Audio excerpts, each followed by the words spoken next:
164 సీట్లతో మనం 3 పార్టీల కూటమి అధికారంలో ఉంది కదా! మనం ఏం చేసినా కూడా చెల్లుబాటు అవుతుంది. మనం కొట్టినా, గిచ్చినా, గిల్లినా, దాడులు చేసినా, కేసులు పెట్టినా, అరెస్టులు చేసి జైల్లో ఏసినా వైసీపీ కిముక్కుమనకుండా ఉంటది. నెక్స్ట్ ఎన్నికల వరకు వైసీపీని నిర్వీర్యం చేయొచ్చు అని చెప్పి చంద్రబాబు నాయుడు గారు భావిస్తున్నారేమో తెలియదు కానీ, అసలు వాళ్ళు పరిపాలన మీద దృష్టి పెట్టడం కంటే కూడా జగన్ను, వైసీపీని ఎట్లా టార్గెట్ చేయాలి? దాడులు, దౌర్జన్యాలు ఏంది ఇదంతా? ఇల్లు తగలబెట్టడాలు, పెట్రోల్ బాంబులేయడాలు.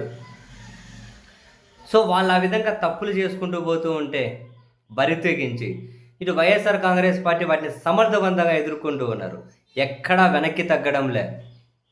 వాళ్ళు చేసే దాడులను చాలా హైండ్లో వీళ్ళు ఎలుగెత్తి చాటుతూ ఎక్కడికెక్కడ వాటిని తీవ్రంగా ప్రతిఘటించుకుంటూ చాలా డెమోక్రటిక్ వేలోనే వైఎస్ఆర్ కాంగ్రెస్ పార్టీ ముందుకెళ్తూ ఉంది.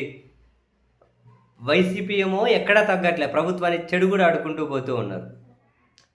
అధికారం మనదే కదా అని చెప్పి అహంకారంతో తప్పులు చేస్తున్న ప్రభుత్వం యొక్క అహంకారం ఏమో తగ్గట్లే.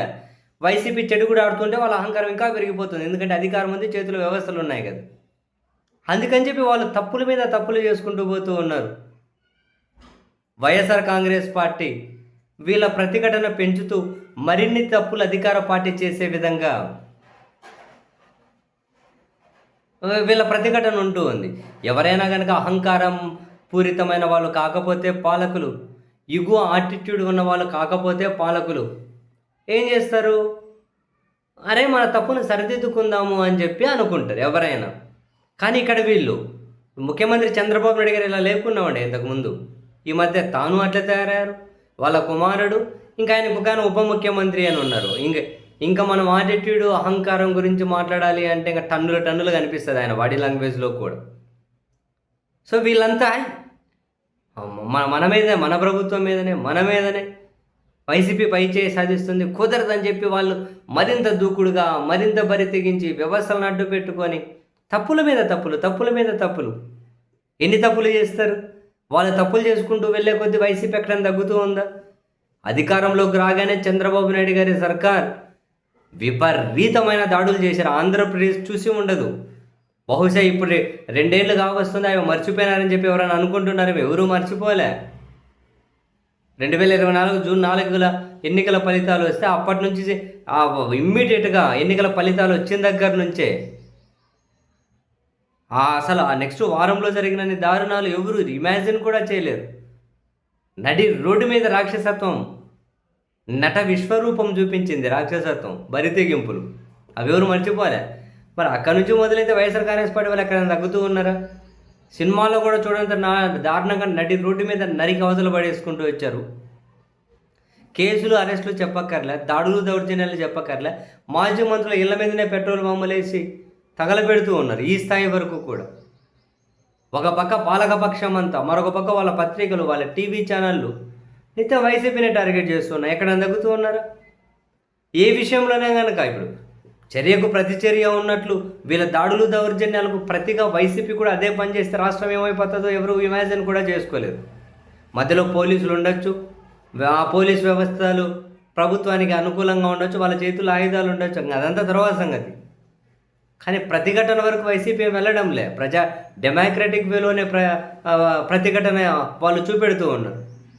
నిజం చెప్పాలంటే చాలామంది వైసీపీ అంటే కొందరికి ఇష్టం లేకపోయినా, అంటే ద్వేషం వాళ్ళ గురించి మాట్లాడతలేరు, జనరల్గా ఇష్టం లేకపోయినా చంద్రబాబు నాయుడు గారు వస్తే ఏదో చేస్తారు.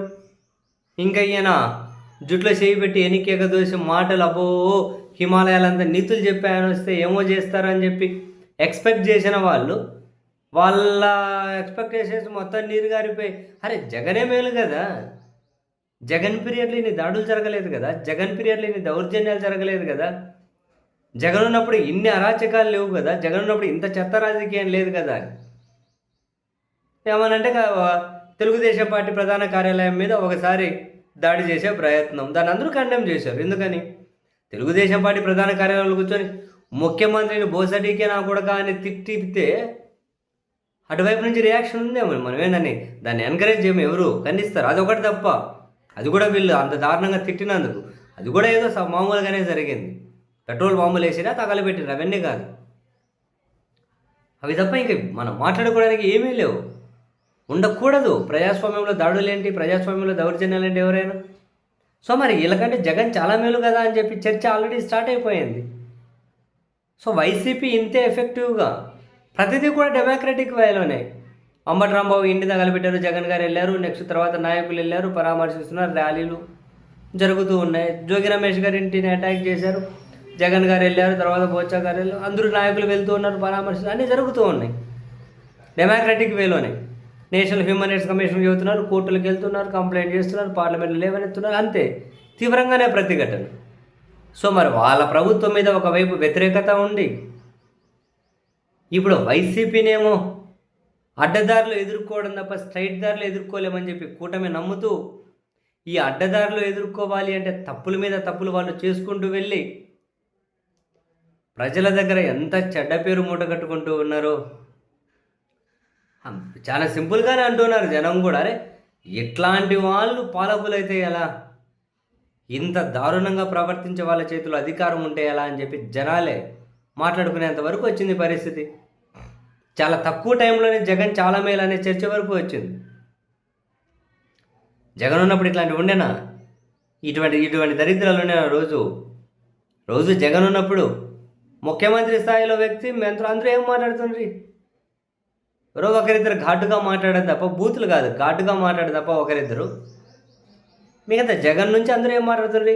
అదిగో విద్య ఇది, వైద్యం ఇది, మీ బతుకులు మారుతాయి, మీ స్కూల్ మారుతుంది, ఆసుపత్రి మారుతుంది, మీకు ఉచితంగా వైద్యం వస్తుంది, ఉచితంగా విద్య వస్తుంది, ఇంగ్లీష్ మీడియం వస్తుంది, ట్యాబులు వస్తాయి, అదిగో పోర్టులు కడతాం, మా ఫిషింగ్ హార్బర్లు కడతాం, అదిగో మీ పిల్లలు అమెరికాలోని ప్రెస్టీజియస్ ప్లేస్లకి వెళ్ళి సెమినార్లు ఇచ్చేస్తూ ఉన్నారు, అది ఇది అన్నీ ఇటువంటివే.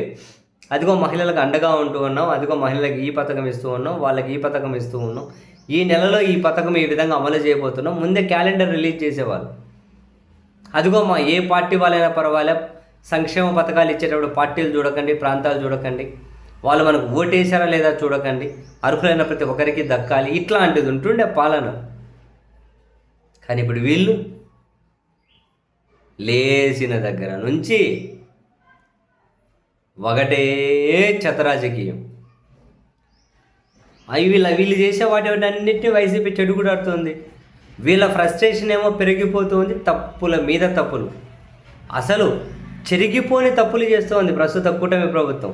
వాళ్ళకి ఆ విషయం అర్థమవుతుందో లేదో మనకైతే తెలియదు, కానీ చెరిపేసినా చెరిగిపోవాలి చేస్తున్నటువంటి తప్పులు. అంత ఘోరమైన తప్పులు చేసుకుంటూ పోతూ ఉన్నారు.